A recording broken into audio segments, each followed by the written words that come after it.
అందరికీ శుభోదయం. నా పేరు కృష్ణ. నేను 4వ తరగతి చదువుతున్నాను.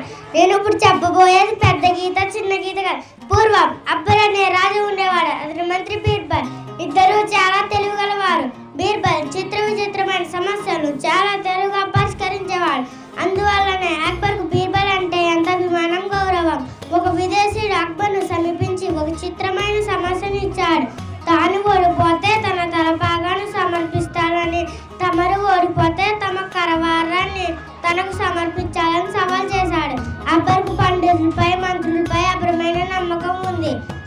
అందువల్లనే విదేశీయుడు సవాల్ను స్వీకరించాడు. విదేశీయుడు ఒక పలకపై ఒక గీత గీశాడు. దాన్ని జరపకుండా చిన్నది చేయగలరా అని ప్రశ్నించాడు. అక్బర్ సమస్యను పరిష్కరించే బాధ్యతను బీర్బల్కి అప్పగించాడు. వెంటనే బీర్బల్ ఆ పలకను తీసుకుని ఆ గీత పక్కన మరో పెద్ద గీత గీశాడు. ఇందులో ఏ గీత పెద్దది, ఏ గీత చిన్నది అని సభ్యులను అడిగారు. వెంటనే వారు బీర్బల్ గీసిన గీత పెద్దది, విదేశీయుడు గీసిన గీత చిన్నది అని చెప్పారు. అందరూ హర్షధ్వానాలు చేశారు. బీర్బల్కు జయజయలు పలికారు. విదేశీయుడు తన ఓటమిని అంగీకరించాడు. ఎంతటి సమస్యనైనా ఉపాయంతో పరిష్కరించుకోవాలని నీతి కథలో ఉంది. ధన్యవాదాలు.